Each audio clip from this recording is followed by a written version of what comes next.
பசுமை சஞ்சான் கொடுங்க வீடியோக்குள்ள பொறுத்த முடியாது ஒரு முக்கியமான பதிவு பார்க்க போறாங்க. என்ன அப்படின்னு பாத்தீங்கன்னா, இப்ப விவசாயிகளுக்கு பெரிய பிரச்சனை அப்படின்னு பாத்தீங்கன்னா தண்ணி தாங்க. முதல் நாள்ச்சு பரவாயில்ல, 100 அடி 150 அடி 200 அடியில இருந்தீங்க. ஆனா இப்ப பாத்தீங்கன்னா 500 அடி 1000 அடி 2000 அடி அதுல கூட தண்ணியில கூட போயிருக்குங்க. அப்படிப்பட்ட தண்ணி நம்ம சேர்த்து வைக்கிறாங்களுங்க. இந்த நீர் பிரச்சனை எப்படி சரி செய்யறதுன்னு தெரியலையா? அதுதாங்க இப்ப பின்னாடி பாக்குறீங்களா, இதுதாங்க அந்த நீர் தேக்க தொட்டி. இதை பாத்தீங்கன்னா கோயம்புத்தூரை சேர்ந்த கதிரேசன் அப்படின்றவர் வந்து NK ரிங் தொட்டி அப்படின்ற பேர்ல அமைச்சு கொடுத்துட்டு இருக்காருங்க. இவர் பாத்தீங்கன்னா வட்ட வடியிலும் அமைச்சு கொடுத்துக்கிறாரு, சதுர வடியிலும் அமைச்சு கொடுக்குறாருங்க. அதுவும் பாத்தீங்கன்னா சாதாரண வாஸ்து பார்த்து அமைச்சு தராருங்க. இந்த தொட்டில ஒரு சிறப்பம்சம் என்ன அப்படின்னு பாத்தீங்கன்னா, இது ஒன் டைம் இன்வெஸ்ட்மெண்ட் தாங்க. ஒரு தடவை நீங்க செலவு பண்ணீங்கன்னா போதும், லைஃப் லாங் அப்படியே இருக்குங்க. இந்த தொட்டில இன்னொரு சிறப்பம்சம் என்ன அப்படின்னு பாத்தீங்கன்னா, இருந்த இடத்துல இருந்து இன்னொரு இடத்துக்கும் இந்த தொட்டியை அப்படியே மாத்திக்கலாங்க. உங்களுக்கு இந்த நீர்த்தேக்க தொட்டி அமைக்கணும் அப்படின்னு நினைச்சீங்கன்னா கீழே நம்பர் தருது பாத்தீங்களா, இதுக்கு அவர் தொடர்பு கொள்ளுங்க. அவரே உங்க நிலத்துக்கு வந்து வாஸ்து பார்த்து அமைச்சு. வணக்கங்க. வணக்கம் சார். உங்க பேர் சொல்லுங்க. பேர் எத்ராய் சார், நெய்யூர் ராஜபாளையம். நான் உங்க பண்ணையை பார்த்து 2 ஏக்கர் பண்ணைய முழுக்க முழுக்க இயற்கை தான் வந்து பண்ணிட்டு இருக்கீங்க அப்படின்னு. ஆமா சார். அதுக்கு தேவையான இயற்கை உரங்கள்லாம் நீங்க தான் தயாரிக்கீங்க அப்படின்னு. நானும் தயாரிக்கிறேன் சார். வேளாண்மை துறையில இருந்து தராங்க சார். நீங்க என்னென்ன உரங்கள் நீங்க பயன்படுத்துறீங்க உங்க நிலத்துக்கு? நான் வந்து 5 கரைசல், பஞ்சகாவியா, மீன் அமிலம், அப்புறம் வந்து கற்பூர கரைசல், அப்புறம் வந்து வேர்க்கடலை புண்ணாக்கு கரைசல். எப்படி செய்வீங்க சார்? புண்ணாக்கு வந்து 20 லிட்டர் பேரல்ல வந்து ஒரு 10 கிலோ 20 கிலோ புண்ணாக்கு போடுவேன். 20 கிலோ புண்ணாக்கு போட்டு ஒரு 15 200 லிட்டர் இல்ல 150 லிட்டர் தண்ணி போட்டு ஒரு 10 நாள் அப்படியே விட்டுடுவேன். அப்புறம் கலக்கி அது வந்து 1 லிட்டருக்கு 10 லிட்டர் தண்ணி எடுத்து ஸ்ப்ரே பண்ணுவேன். எல்லாரும் செடி கூட கொஞ்சம் ஊற்றுவோம். அது ஊத்துறதுனால என்ன நன்மை கிடைக்குதுங்க? அதனால செடி சத்து ஓட்டமான வருது சார். நல்லா செடிக்கு அதனால எல்லா செடியும் நாங்கள் இதுதான் யூஸ் பண்ணுவோம்.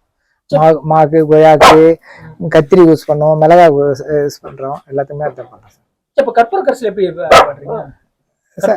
அதான் சார், இப்ப நம்ம இது பஞ்சகாவியா இருக்குது இல்ல சார், அதுல வந்து கொஞ்சம் கற்பூரம் அதெல்லாம் போட்டு மிக்ஸ் பண்ணி போடுவோம் சார். அது கற்பூர கரைசல் என்ன நன்மை கிடைக்குது? பூச்சி விரட்டி தான் சார். எல்லா பூச்சியும் எல்லா பூச்சி விரட்டி சார். இப்ப அரசாங்கத்துல அவங்க நிறைய உதவி பண்றாங்க. என்னென்ன உரங்களை கொடுக்குறாங்கன்னு சார். அது சார் வேப்ப எண்ணெய் இது அவங்களே கொடுக்குறாங்களா? ஆமா சார். ஃப்ரீ மானியத்திலும் கொடுக்குறாங்க, ஃப்ரீயாவும் கொடுக்குறாங்க சார். எப்போ இதை கொடுப்பாங்க? இது நம்ம வேணுமோ போய் கேட்டு வாங்கிக்கலாமா? கேட்டுமா சார். வரும்போது சொல்லுவாங்க சார், நம்மளுக்கு வேப்பெண்ணெய் வந்துருது, நீ இயற்கை விவசாயம் பண்றீங்க வந்து வாங்கிக்கங்கன்னு சொல்லுவாங்க. இயற்கை விவசாயம் தான் கொடுப்பாங்களோ? அதிகமா இயற்கை விவசாயம் பண்ற கொடுப்பாங்க, எல்லாரும் சொல்லுவாங்க. நம்ம இயற்கை விவசாயம் பண்றதுனால நம்மளுக்கு மெயினா சொல்லுவாங்க சார். இதை எப்படி பயன்படுத்துறீங்க இதை நீங்க?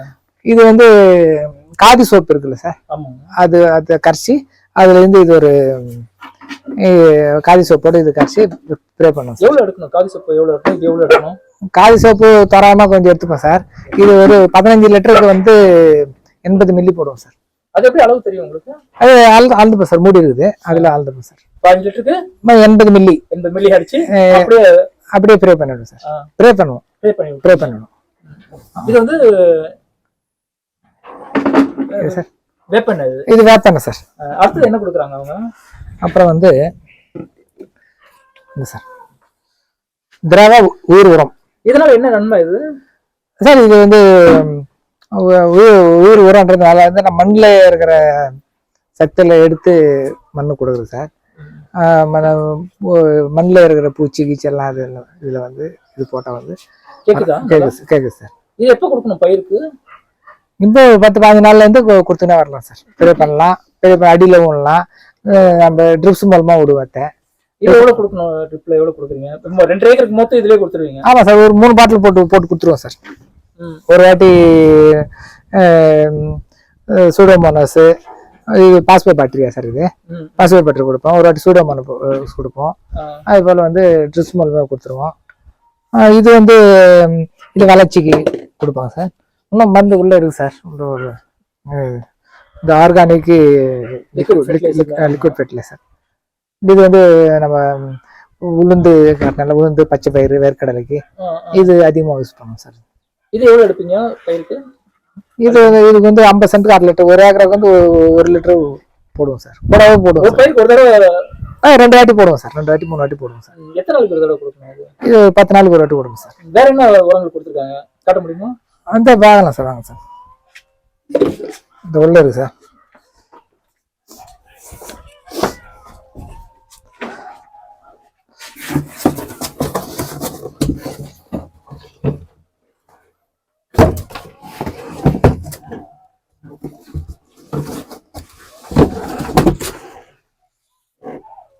அசோஸ்பேர்லாம் சார், அசோஸ்பேர்லாம் கொடுத்துருக்காங்க.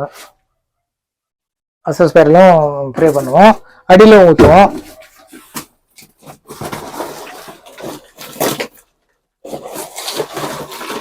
என்ன வந்து எங்க இருக்கு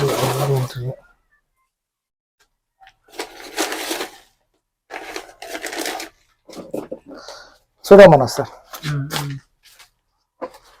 இதுவும் வந்து இதுதான் சார், இது வேர் அழுகல், வேர் சம்பந்தப்பட்ட நோய் எல்லாம் கேட்கும் சார். இது எப்படி கொடுக்கணும் பயிருக்கு? இது விதையோட மிக்ஸ் பண்ணி கொடுக்கணும் சார். தனியாகவும் மணலோடவோ எருவோடோ ப்ரே பண்ணலாம் சார். இது விதையை வந்து தண்ணியில கலந்து கொடுக்கலாம். தண்ணியும் கலந்து கொடுக்கலாம் சார். இது கொடுக்கும்போது என்ன மாற்றம் தெரியுது? இது நோய் கண்ட்ரோல் ஆகும் சார். வரத்துக்கு முன்னாடி கொடுத்துருவோம். வரத்துக்கு முன்னாடி கொடுக்கணும், வந்தாலும் கொடுத்துருவோம் சார். நாங்கள் சுடோமோனாஸ் எல்லா பயிருக்கும் யூஸ் பண்ணலாம் சார். இதெல்லாம் உங்களுக்கு கிடைச்சது மானியத்துல கொடுக்குறாங்க? மானியத்துல கொடுக்குறாங்க சார். நீங்க போய் கேட்டோம்னா கொடுத்துறாங்க? கொடுத்துறாங்க சார். சொல்லுவீங்களா இந்த மாதிரி நோய் வந்துருக்கு என்ன சொல்லுவீங்களா? சொல்லுவோம் சார், அவங்களும் கொடுத்துருவாங்க சார். எங்க இடத்துக்கு வந்து பார்ப்பாங்க சார், பார்த்துட்டு அவங்களே வந்து கொடுத்துருவாங்க சார். சரி, நான் கேட்ட கேள்வி வந்து நிறைய விஷயங்கள் என்கிட்ட. ஆமா சார், ஆர்டிகல்ச்சர் சார், இப்போ பேடிக்கும் சார், எல்லா அதிகாரியுமே ஹெல்ப் பண்றாங்க சார்.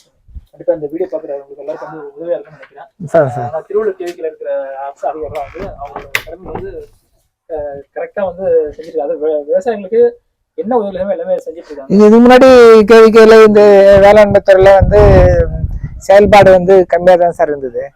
ஒரு ஒரு 7-8 வருஷத்துக்கு முன்னாடி வந்து ஒரு திருநாவுக்கரசன்ட்டு ஒரு ஏஓ வந்தார் சார். அவரு தான் வந்து எல்லாத்தையும் சரி பண்ணி எல்லா ஃபீல்டும் வந்து மெர்சி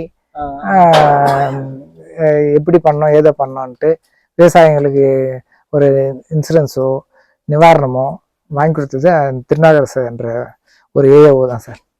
இப்போ அவர் தான் இருக்காரு டிபார்ட்மெண்ட்ல? அவர் இல்லை சார், அவர் ஆஃபீஸில் எங்கள் டிபார்ட்மெண்ட்லேருந்து ஆஃபீஸில் ஒர்க் பண்ணுறாரு சார். எல்லா இந்த வில்லேஜுக்கு சுற்றுப்பக்க வில்லேஜுக்கு அவர் ஆனால் நல்லா அவர் வந்து அனுப்பக்கூடாது, டிரான்ஸ்ஃபர் பண்ணக்கூடாதுன்னு ஒரே போராட்டம் கூட பண்ணோம். அப்போ அவ்வளோ உதவி செஞ்சிடுறாரு சார். இந்த எங்கள் வில்லேஜ்ன்றது இல்லை, எல்லா வில்லேஜும் இந்த வேலைக்காரன் பெட்கா, அவர் வேலைக்கார பெட்கால ஒர்க் பண்ணாரு. அவர் வந்து எல்லாத்துக்கும் விவசாயம்னா இப்படிதான் பண்ணான்னு ஒரு முன்னோடியா இருந்தார் சார். அவரால் தான் நாங்கள் விவசாயமே ஒரு பிக்கப் ஆசி அவரு தான் எல்லாம் பண்ணி கொடுத்தாரு. அவர் வந்து சொல்லி எல்லா அதிகாரியும் மறுபடியும் அதுக்கு முன்னாடி எல்லாம் பெருசா இல்லை சார். ஆமா சார், ஆமா முன்னாடி சார். இப்போ அவரு டிரான்ஸ்ஃபர் ஆகிட்டு ஒரு 9 வருஷம் ஆயிடுச்சு சார். 9 வருஷம் ஆயிடுச்சு. அது இப்போ ஆஃபீஸில் தான் இருக்கிறார் சார், திருவள்ளூர் ஆஃபீஸில் தான் இருக்கிறாரு. மற்றபடி வர்றவங்களாம் நல்லா தான் சார் பண்ணுறாங்க சார். ஆமாம் சார், நிறைய விஷயங்களை பகிர்ந்தீங்க, ரொம்ப நன்றி. நன்றி சார். Okay sir.